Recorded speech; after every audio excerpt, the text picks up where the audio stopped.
Assalamualaikum warahmatullahi wabarakatuh. Perkenalkan, nama saya Aidil Saputra. Pentingnya evaluasi kesuburan tanah. Evaluasi kesuburan tanah sangat penting untuk mendukung pengelolaan lahan pertanian secara insentif, mencegah kerusakan seperti erosi dan limpasan air, serta menjaga atau meningkatkan produktivitas tanah. Tanpa evaluasi, unsur hara bisa cepat hilang melalui panen, erosi, atau pelindian yang menyebabkan penurunan hasil dan menjadi lahan kurang subur. Dengan evaluasi yang tepat, penggunaan teknologi pengelolaan seperti pemupukan bisa diatur agar keseimbangan hara dan produktivitas tetap terjaga.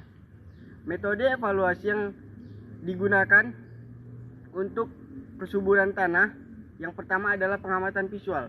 Pengamatan visual melalui diagnosa gejala kekurangan hara, mengamati perubahan pada tanaman seperti warna daun, klorosis, atau nekrosis untuk mendeteksi kekurangan unsur hara tertentu. Metode ini tradisional dan membutuhkan pemahaman gejala tiap unsur hara. Yang kedua ada uji tanah, melakukan analisa sifat kimia dan fisik tanah.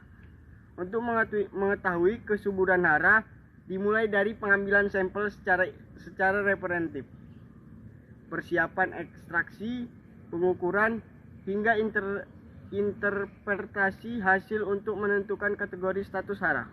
Yang ketiga, analisa tanaman, mengukur kandungan hara dalam jaringan tanaman, misalnya pada daun, sebagai indikator langsung kecukupan hara tanaman.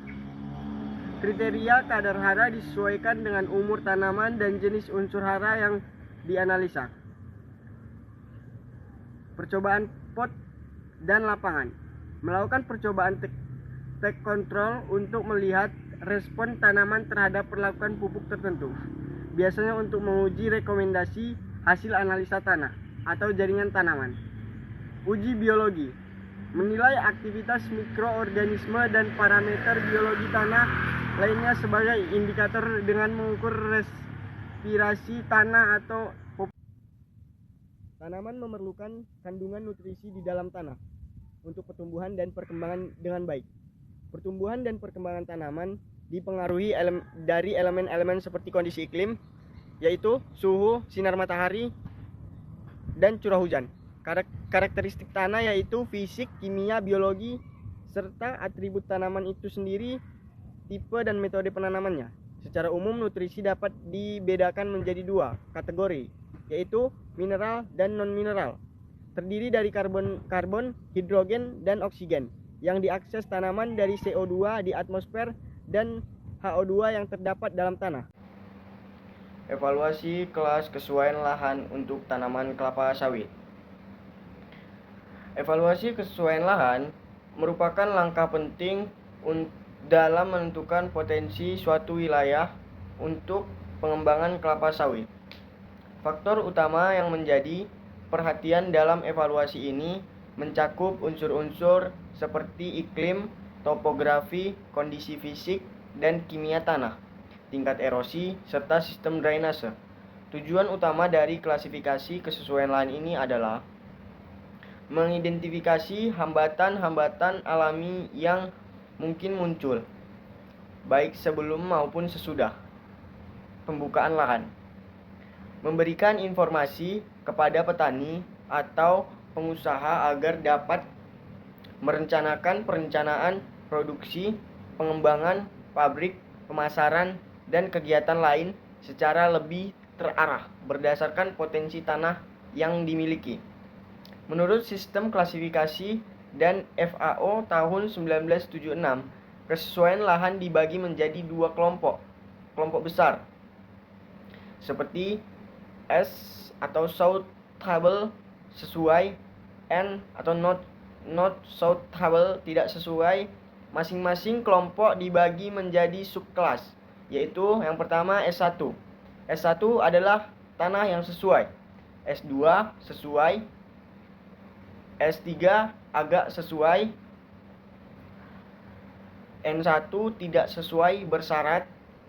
Yang kedua ada N2 tidak sesuai permanen. Subkelas ini dibedakan berdasarkan jumlah dan intensitas faktor pembatas yang ada di suatu lokasi.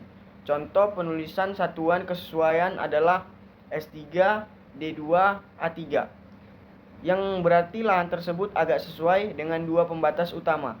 D2, drainase dengan intensitas sedang, A3, kemasaman tanah atau pH tanah dengan intensitas berat. Klasifikasi kemampuan lahan merupakan penilaian daya dukung lahan berdasarkan potensi dan kendala alami yang mempengaruhi penggunaannya secara berkelanjutan. Sistem klasifikasi yang digunakan di Indonesia mengacu pada sistem USDA yang telah dimodifikasi melalui SK Kementerian nomor 837 KPTS UM 11/1980. Penilaian ini dilakukan berdasarkan faktor pembatas seperti kedalaman tanah, tekstur dan permeabilitas, kemiringan lereng, erosi dan drainase, bahan kasar, batuan, permukaan, serta resiko banjir. Klasifikasi itu sendiri terbagi dalam 3 tingkatan, yaitu kelas, faktor pembatas utama, subkelas, jenis pembatas, satuan pengelolaan atau tindakan perbaikan oleh manusia. Berdasarkan skor dari lereng, kepekaan, erosi, dan curah hujan, lahan dibagi tanaman memerlukan ketersediaan unsur hara di dalam tanah untuk dapat tumbuh dan berkembang secara optimal. Faktor-faktor yang mempengaruhi pertumbuhan dan perkembangan tanaman itu sendiri meliputi kondisi iklim, yaitu curah hujan, penyinaran matahari, dan suhu. Sifat-sifat tanah seperti fisik, kimia, biologi, serta karakteristik tanaman itu sendiri. Jenis tanaman dan sistem penanaman. Secara umum, unsur hara dibedakan menjadi non-mineral dan mineral. Unsur hara non-mineral yaitu karbon, hidrogen, dan oksigen. Diserap tanaman dari CO2 di udara dan H2O di dalam tanah. Sementara itu unsur hara mineral terdiri atas kelompok makro dan mikro. Unsur hara makro primer meliputi nitrogen, fosfor, dan kalium. Makro sekunder meliputi kalsium, magnesium, dan belerang. Serta unsur mikro seperti besi, molibdenum, mangan, tembaga, seng, boron, dan klor. Menurut hukum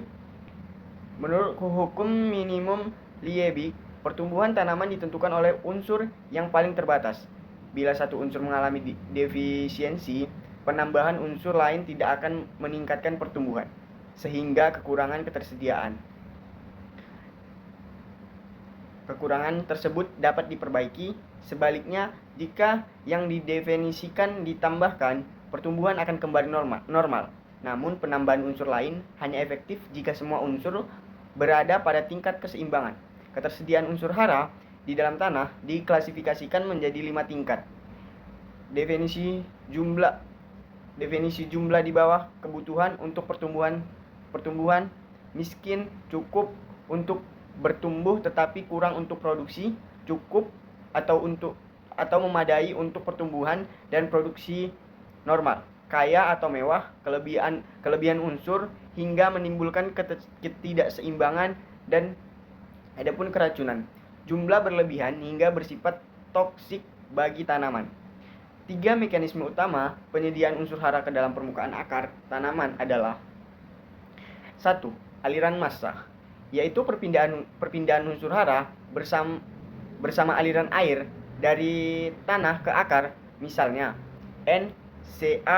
NaClSMO sebagian besar tersedia melalui mekanisme ini. 2. Difusi, terjadinya gerak unsur hara dari kapasitas tinggi di tanah menuju permukaan akar yang konsentrasinya lebih rendah, contohnya P dan K. 3.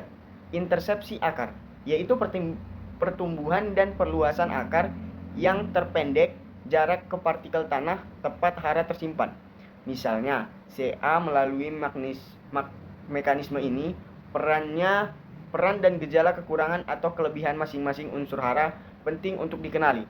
Nitrogen berperan dalam penyusunan protein dan klorofil. Definisi menyebabkan daun menguning dan pertumbuhan terhambat, sehingga kelebihan dan menurunkan ketahanan tanaman terhadap hama dan penyakit. Fosfor diperlukan untuk sintesis ADP atau ATP dan perkembangan akar. Kekurangannya sulit dikenali secara visual, namun umumnya menimbulkan pertumbuhan tanaman kerdil dan daun berwarna ungu. Kalium berperan dalam aktivitas enzim dan pembentukan minyak pada buah. Definisi ini, defisiensi tampak sebagai bercak kuning dan white stripe, sedangkan kelebihan dapat menimbulkan ketidakseimbangan